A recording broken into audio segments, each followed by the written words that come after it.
Pues desde el pasado 15 de este mes de febrero ya podemos encontrar en las librerías La imagen de tu vida, un libro que es una auténtica invitación a llevar una vida bella y digna y ejemplar. Ahora lo explicaremos, pero estas páginas encierran también Inconsolable, un monólogo dramático sobre la muerte de un padre que además muy prontito va a ser llevado sobre las tablas. Y de todo esto y en su orden hablaremos con su autor que ya nos acompaña, Javier Gomá. Muy buenas noches, bienvenido. Hola, buenas noches. Maravilloso libro. Sí.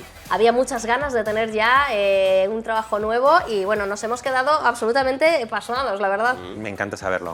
Y gracias por la presentación. 3 ensayos de ejemplaridad póstuma y se suma este Inconsolable, que es un monólogo dramático. Ahora explicamos profundamente por qué has cambiado el ensayo, que incluso hay un aviso al principio del libro diciendo por qué y por qué este monólogo dramático a raíz de la muerte, del fallecimiento de tu padre. Y decides cambiar un poco el ensayo por ese monólogo que se convierte, como ha dicho mi compañera, en una obra de teatro, en breve. El plan inicial era un libro que se titulaba igual, la imagen de tu vida, y que incluía los 3 ensayos primeros del libro. Y cuando murió mi padre, pues pasaron unos meses y en abril tuve el presentimiento de que iba a escribir un monólogo. Llamé a la editorial y le dije que no apareciera el libro como estaba previsto en septiembre, sino que lo retrasara unos meses para darme tiempo a mí mismo a producir ese monólogo. Y cuando salió, me di cuenta que, sin yo saberlo, había escrito el corolario perfecto para el libro La imagen de tu vida. Decidí incluirlo, puesto que los textos anteriores tienen que ver con la imagen de la vida, y este, aunque se titula Inconsolable, de alguna manera me siento custodio de la imagen de la vida de mi padre, y ese monólogo lo refleja. El broche fantástico, ¿no? Sí, un monólogo que se publicó íntegro en el diario El Mundo también. Un monólogo desgarrador, un monólogo inconsolable, ya lo dice el título. Sí, el propio título lo indica. Y que ya habías escrito sobre este tema, que decía Raquel al principio, sobre lo que va a quedar en la vida, pero en este libro lo haces de una forma muchísimo más profunda, por incluir precisamente esto, que avisas al lector al principio del libro de que lo has incluido, ¿no? Es como, oye, te vas a encontrar al final del libro con esto. Claro, porque el libro ya, de alguna manera, el de la imagen de tu vida, supone hacer una mudanza del ámbito estrictamente intelectual en el que normalmente se han desarrollado mis libros anteriores a un ámbito mucho más vivencial. Porque todo el mundo, más que menos, tiene una imagen de sí mismo, custodia la imagen de alguna persona fallecida, cuya biografía se resume al final en 10, 15 anécdotas. Es asombroso, una vida entera, 50 años, 60 años con alguien, y al final se condensa en 6, 7, 8, 10 anécdotas llenas de significación, y luego todo el mundo aspira, aunque sea de manera oscura, a dejar una imagen en aquellas personas que le sobreviven. Con lo cual, el concepto de la imagen de tu vida era un concepto muy vivencial, ya de antemano, pero a eso añádele ese salto acrobático del ensayo al monólogo dramático, que representa una transición, a veces tú a saber dónde, con el que se cierra el libro, y que ya no es solamente una filosofía vivencial, sino directamente la vida hecha literatura. Así que termina con un salto mortal, como bien decías, arriesgado y acertado, en mi opinión, desde luego, y arranca con una cuestión muy concreta: ¿qué hay en este mundo que nos ha tocado vivir, tan cambiante, tan acelerado, que merezca la pena, que sea digno de perdurar, ¿no? Sí, ese es el primero de los ensayos, humana perduración. Y cuando alguna vez me han preguntado, bueno, al final la vida esta nuestra, ¿cómo es? ¿Y cómo es ahora, a la altura de mis 51 años, en comparación a cuando tenía, por ejemplo, 15, 16? Lo que más me ha extrañado de todo, ya os lo preguntaré a vosotros dentro de unos cuantos años, ha sido que este mundo es muy cortoplacista, muy a corto plazo. Las empresas a corto plazo, la política a corto plazo, pero incluso las decisiones personales, existenciales, muchas veces son cortoplacistas. Y quizá eso es lo que más me sorprendió, porque yo no he tenido esa inclinación. Y me preguntaba, antes de entrar en las arenas movedizas de la vida, si podía conseguir un plan, una especie de mapa del tesoro que me permitiera orientarme antes de entrar en el bosque. Y la pregunta era, si el tiempo lo devora todo, y a medida que te vas haciendo mayor, más es firme la convicción de que el tiempo verdaderamente lo devora todo, ¿qué podemos hacer en este mundo que perdure? Y lo que perdura en el libro lo llamo monumento. Y hay 2 clases de monumentos. El monumento artístico, científico, la pirámide de Egipto, o el monumento personal. Y es Parece la hacerle- gloria también en ese... Exactamente, la gloria sería ese monumento personal en el que uno hace de su vida una imagen que tiene un resplandor que dura más allá de tu muerte. Es decir, que más allá de la obra artística, en obra lo que personal. apuntábamos, llevar una vida digna y bella, apuntas tú para que eso sea perdurable en el tiempo, ¿no? Así es. Que la muerte parezca más injusta, incluso en el caso personal de uno. Pero hablabas, Javier, de las anécdotas con las que se va a quedar esa gente que te ha conocido, que te ha visto tu obra. Es complicado que esas anécdotas las decida uno mismo, por mucho que se esfuerce en llevar un mapa del tesoro, o bueno, la obra la vas a dejar y la vas a dejar ahí y eso va a quedar, pero personalmente es muy complicado que esas anécdotas las elijas tú, las van a elegir los demás, ¿no? Sin duda es así. Pero también hay personas que tienen una cierta capacidad de influencia sobre los que le sobrevivían. Por ejemplo, uno de los ensayos del libro habla de la figura de Cervantes. Y Cervantes, de cuya biografía sabemos muy poco, sin embargo, se tomó mucho trabajo en los prólogos de sus últimos libros para ir dibujando poco a poco la imagen de su propia vida, tal como él quería ser recordado por la posteridad. De manera que hay personas que sí han conseguido, con gran eficacia, ir dibujando la imagen de su vida que será custodiada por la posteridad. Y hoy el Cervantes que imaginamos es en grandísima manera el Gracias Cervantes a lo que él que él- retrató en sí, sus ¿no? prólogos. Y tú le señalas en esta obra como pues eso, referente de ejemplaridad, una ejemplaridad póstuma en todo caso, ¿no? Sí. Me gusta distinguir entre biografía, y hay biografías excelentes sobre Cervantes, aunque los datos que conservamos de él son escasos. Y otra cosa es la imagen de la vida, que no se entretiene tanto en los detalles de qué pasó en Alcalá de Henares en 1549, o en Argel, o en Sevilla, sino que justamente uno responde a la pregunta, ¿qué tipo de persona, así en general, era Cervantes? No te estoy preguntando que me cuentes todos los días de su vida, sino ese aroma o ese perfume. La esencia que deja. La imagen global, Fíjate ¿no? que la esencia significa tanto la esencia en el sentido filosófico como el perfume, la esencia que producen determinadas cosas, ¿no? Pues la esencia tanto en el sentido del compendio de toda una vida como una especie como de perfume o de esencia perfumada que deja a una persona, el rastro de una persona cuando ya nos ha abandonado. Que lo puede dejar una persona perfectamente que haya cometido errores en su vida. O sea, ejemplarizante no tiene que Eso ser que es cada algo que- día, ¿no? Eso es sobre algo a lo que me gusta insistir, porque es muy desagradable y muy fastidioso cuando te utilizan el concepto de ejemplaridad como arma de descalificación del contrario. Oye, usted no ha sido ejemplar, y a lo mejor porque se ha saltado un semáforo en amarillo, o porque ha tenido un error. Si la ejemplaridad se convierte en una especie como de inquisición microscópica del comportamiento de cada día y de cada hora de todas las personas, entonces es algo casi inquisitorial. Inalcanzable también, y además, ¿no? Por otro lado. y además que produce el efecto contrario al que pretende, que no es elevar a las personas, sino prácticamente encarcelarlas en un concepto estrecho. No. El concepto de la imagen de tu vida, si tiene una ventaja, es que nos obliga a pensar en la ejemplaridad de una persona en su conjunto, en su trayectoria.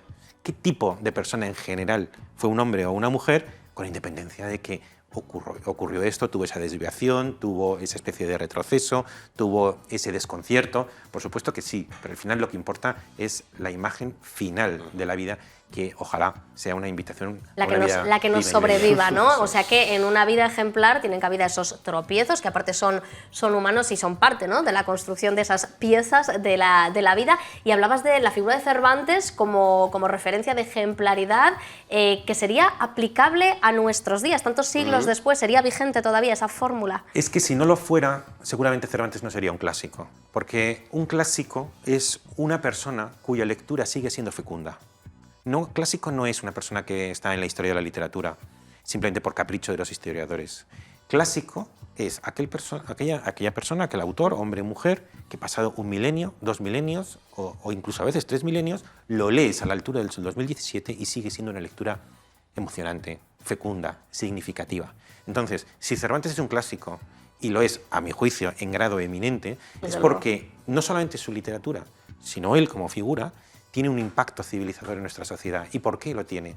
Pues he intentado en ese ensayo, Cervantes, la imagen de su vida, resumir el carácter muchas veces esquivo del encanto, la fascinación que la figura de Cervantes suscita en una fórmula, que es la fórmula idealismo, cortesía y humor.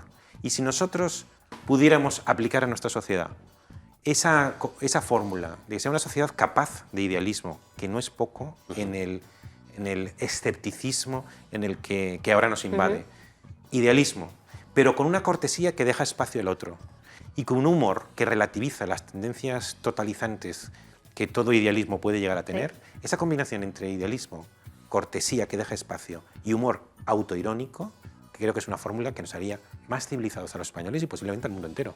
El humor para ti es importantísimo. Hablas aquí de tus chistes. El chiste malos. malísimo. El chiste malísimo. Practicante confeso del chiste malísimo. Me parece interesantísimo O esto. sea, de verdad cuentas tantos chistes a diario como para que sean chistes Él lo malísimos. hace. Yo Se lo- ha sentido muy identificado, se ha sentido muy cercano a tu Mucha postura. gente me mira porque como- siempre le estoy diciendo que son chistes malísimos los que cuentan.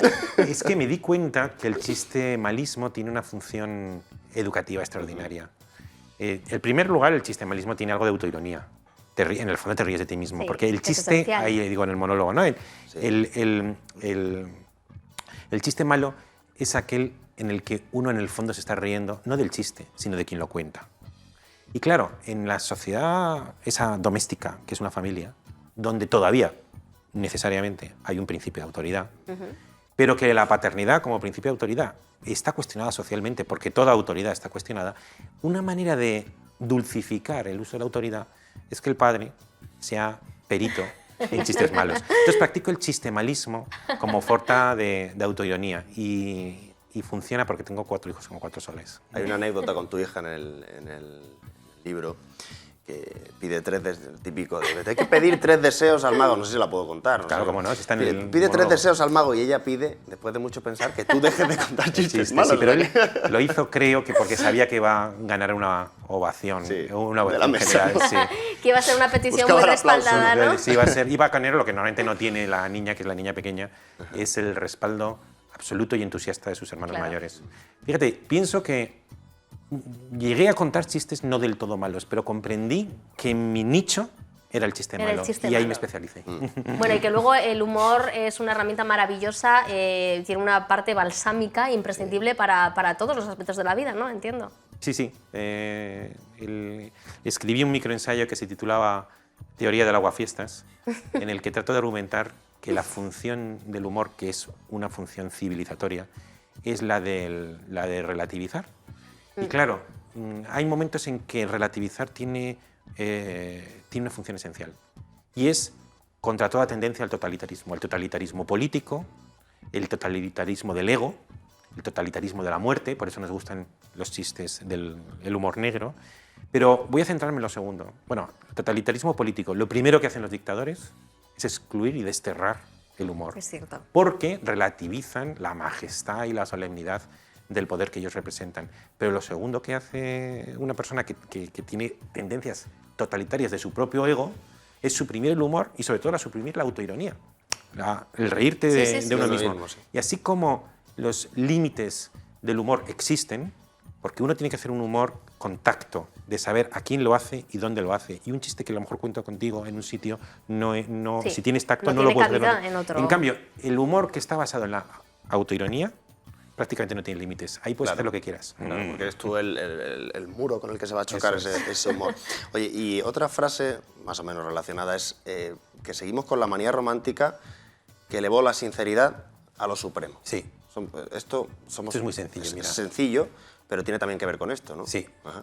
Porque durante milenios lo que se esperaba del hombre y de la mujer es que fuera virtuoso. Y de pronto en el siglo XVIII, y uno de los culpables es Rousseau, que escribió las Confesiones, dijo, no, por encima de ser virtuoso, que es muy vulgar, lo importante es ser sincero. Y dijo, Goethe dijo, yo quiero ser bueno y malo, como la naturaleza. Malo también, si es que eres sincero. Entonces, de ahí luego damos un gran salto y aparecemos en los reality shows, en los que la gente dice, yo esto te lo he dicho a la cara. Sí. Y como te lo he dicho a la cara, pues entonces, oiga, pues no me lo diga a la cara, porque hay una cosa por encima de la sinceridad, que es la cortesía. ¿Y qué es la convivencia de hombres y mujeres en nuestra sociedad?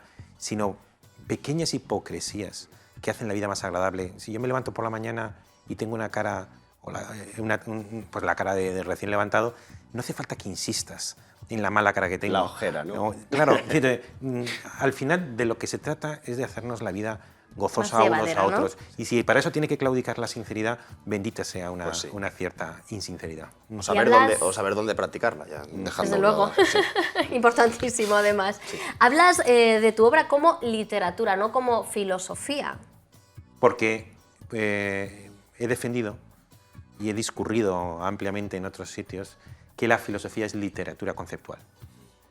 La ciencia se verifica mediante conceptos, mediante laboratorios. Entonces hay una teoría, la de la gravedad o la que queráis, y tendrá que será verdad el día en que yo la puedo Demostrar. demostrar. Pero ¿quién ha demostrado la verdad de Aristóteles, o de Descartes, o de Kant, o de Hegel? Ahí no hay verificación posible. Entonces, ¿cuál es la verdad de la literatura, de la filosofía? La misma que la literatura. Y es que, como antes decía, igual Sófocles, Shakespeare, Cervantes que Aristóteles, Platón, Descartes o Kant, la filosofía se legitima por el consenso que produce la lectura. Sigue siendo una lectura significativa y fecunda. Entonces, tenemos que aceptar que la filosofía es un género literario. Y además, la palabra filosofía lleva en su seno la palabra amor, ¿Sí? filo. Y tiene que nacer, igual que un poema, de un cierto enamoramiento, de alguna idea, de una intuición, de una emoción, de una situación. En consecuencia, la filosofía nace igual que la literatura de un rapto, de un enamoramiento, y luego es ya un tema de estrategia literaria si utilizas los conceptos para exponerlo, utilizas las narraciones o utilizas la escena. Pero eso ya casi es un problema de estrategia comunicativa. La filosofía en sí está, podemos decir, viviendo momentos convulsos, porque por una parte, para muchos parece que está un poco desterrada o reducida a una materia académica que incluso se están planteando retirar de selectividad. selectividad. Sin embargo, por otra parte, vemos que grandes compañías, grandes empresas convierten a filósofos en sus mejores aliados para que sus equipos funcionen mejor. ¿En qué punto estamos? Los dos ejemplos que pones tendrían para mí una calificación muy problemática de filosofía, porque el primero, el de los institutos, ahí no dan tanto filosofía como historia de la filosofía. Vosotros no estáis tan lejos de aquella época en la que en el instituto o en el colegio os daban pequeñas pildoritas condensadas de Platón, de Aristóteles o de Ortega y Gasset, o de Nietzsche, esperando además si entraba una opción u otra en la selectividad. ¿Eso es filosofía? No, bueno, eso es como leer las instrucciones de un juguete o de un videojuego que te sirve rápidamente para manejarte y quizá para aprobar un examen. Pero filosofía no es eso. Tampoco es exactamente el coach que va a una empresa a motivar a los empleados. Ambas cosas, desde luego la historia de la filosofía y también el coach, me parecen maravillosamente bien. Pero filosofía es el trabajo de una vida, es un enamoramiento lento, es una ambición en una obra y es el deseo de elevar un monumento que dure. Hablábamos de lo que perdura, hablamos de que lo que queda siempre es la gloria, lo perfecto, lo que se queda la gente de esto. ¿No es agotador saber que va a quedar lo mejor de uno y tener que buscarlo? Esto no agota. Buscar esa trascendencia Tener ese plan de constantemente buscar la puede ser trascendencia, complicado claro. también, ¿no? El hombre y la mujer es un individuo paradójico, anómalo, en el que busca algo y al mismo tiempo trascender. En realidad, lo que querríamos es encontrar en nosotros mismos algo digno de ser vivido. Yo no digo tanto que nuestra búsqueda sea algo que perdure, sino algo que sea digno de perdurar, aunque no perdure, porque digo ahí en un momento dado, hasta las piedras perduran, Cierto. o los huesos pueden perdurar milenios, una piedra perdura y es irrelevante. Lo importante no es que perdure, sino algo que sea digno de perdurar y que, por tanto, cuando muera, sea escandalosamente injusto. Hacer de tu vida algo tan digno de perdurar que cuando finalmente mueras por la ley inexorable del destino, esa muerte sea escandalosamente injusta. Por eso aparece Aquiles en el libro, que prefirió ir a la guerra de Troya, ¿no? Es un ejemplo bastante claro de esa búsqueda de la eternidad, ¿no? En el que su caso fue, paradójicamente, primero de la mortalidad, porque él era eterno en el gineceo y prefirió ser mortal, si ser mortal era el precio de ser individual. Lo que pasa es que paradójicamente, al obtener una individualidad en grado eminente, puesto que fue el mejor de todos los griegos, obtuvo una gloria que de alguna manera perpetúa su nombre más allá de ese mezquino plazo que la vida le concedió de unos pocos años. Durante toda la obra ahondas precisamente en eso, ¿no? En llevar una vida digna, ejemplar, que sea, pues eso, perdurable o digna de perdurar al menos, y el broche de oro, lo comentábamos al arranque de esta entrevista, ese monólogo dramático, inconsolable, que ahonda sobre la pérdida de tu padre. Le denominas durante el libro el acontecimiento, así en letras mayúsculas. Está cargado de significado eso. Es natural que digáis mi padre, aunque yo en el libro no lo digo. O sea, lo digo en la introducción, que está motivado por eso, pero en realidad uno abre el monólogo, o a partir del 28 de junio, si asiste al Teatro María Guerrero, aparece un señor que se titula El Hijo, no explica cuáles son las circunstancias que han convocado ahí a la gente, no se sabe si es una conferencia, está en la sala de espera de un dentista. El caso es que empieza a hablar de un itinerario. Un itinerario significa que no va a hacer una exhibición pornográfica de sus sentimientos. Literatura maleducada. De la literatura maleducada. Ese concepto sí. un poco humorístico. Sí. Y de verdad, no voy a hacer una terapia delante de ustedes para que ustedes asistan a una sesión de terapia. Donde una catarsis. Una catarsis donde libero yo todas mis emociones. No se trata de eso, sino de establecer un itinerario que, por supuesto, he seguido yo, pero no solo yo. No, es un sentimiento universal, claro, ¿no? Universal. Por eso, alguna gente me ha dicho, hombre, en el monólogo a veces te escondes detrás de un cierto pudor, porque aludo a temas que no ahondo. Pero es que contención. Hay una cierta contención que lo que pretende es decir, acompañadme a este itinerario, pero no por una empatía a mis debilidades, a mis sentimientos, a mis conflictos personales, sino porque es un itinerario que la inmensa mayoría de la gente va a pasar. Os voy a contar cómo es. Desde luego, porque es algo a lo que todos somos vulnerables, ¿no? Sí. Se supone que por ley natural los hijos sobreviven a sus padres, muchos van a pasar por pasaremos sí. por ese proceso. Decías que no se trata de una catarsis, que no es No.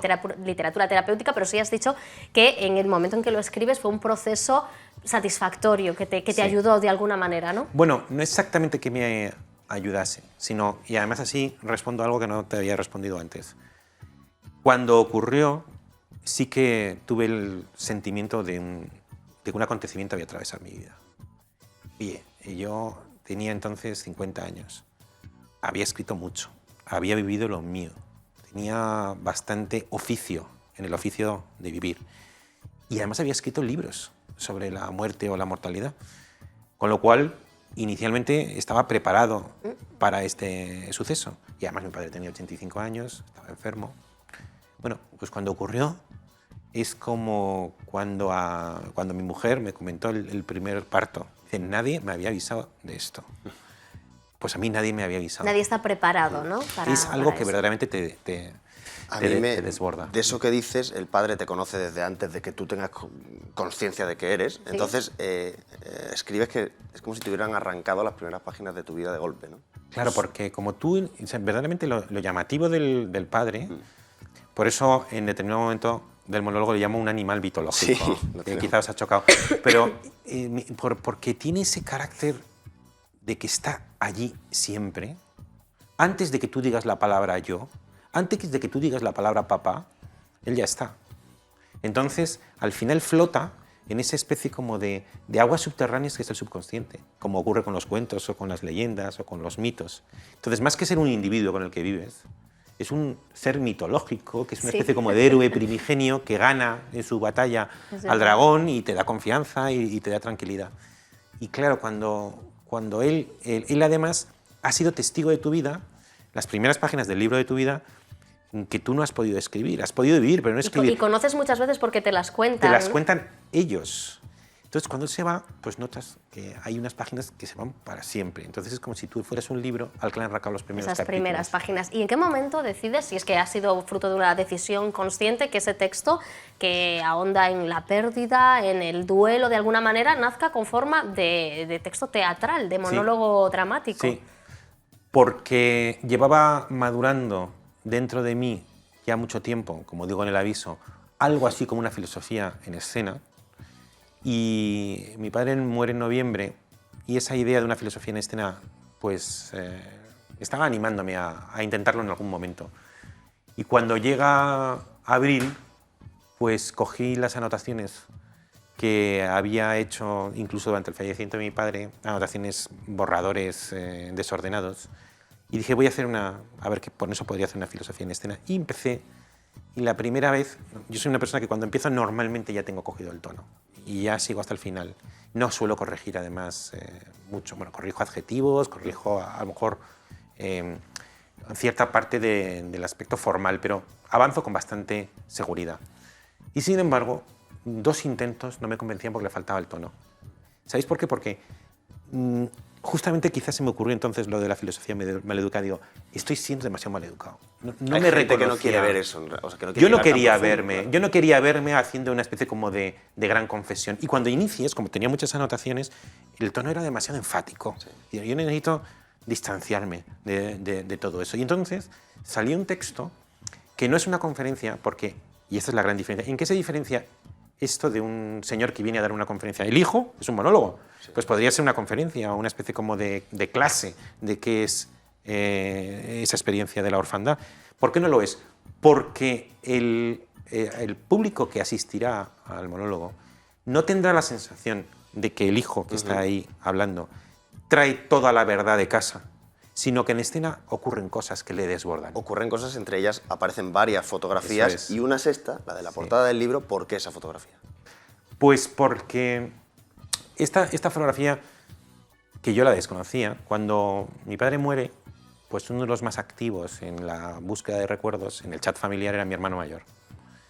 Y cada uno hace lo que puede en las primeras semanas después de este tipo de acontecimiento. Y yo simplemente traté de sobrevivir. Mientras que mi hermano mayor, mi hermano Nacho, pues empezó a entrar en el ordenador de mi padre, mirar un diario que tenía mi padre cuando tenía 15 años, que lo rescató, miró fotografías antiguas y de pronto aparece una fotografía que es esta. Y cuando en el monólogo hay un momento en que se oye una voz del padre enigmática, porque no sabemos ¿De dónde de dónde viene ni qué significa, pero que irrumpe un momento de colapso del hijo, sorprendido por su propia angustia, y desencadena un final de reconciliación. Que aquí no contaremos, Javier, y tengo que decir que a partir del 28 de Sí. junio, dirección de Ernesto Caballero, estará el texto en el Teatro María María Guerrero, estaremos Guerrero. muy atentos. Nos has traído tu libro, nos hemos quedado sin tiempo, con muchas cosas en el tintero. Esta es la taza de Non-Stop People. Qué bueno. Para desayunar es fantástica, da muchísima suerte. Yo creo que, bueno, no va a hacer falta para la obra. Muchísimas gracias, Ha Javier, sido un placer. por estar con Igualmente, desde Ha luego. sido un placer. nosotros. Igualmente. Y Invitamos vosotros, a todos sí. al teatro a partir Sí. del próximo 28 de junio. Nosotros iremos, desde luego. Eso.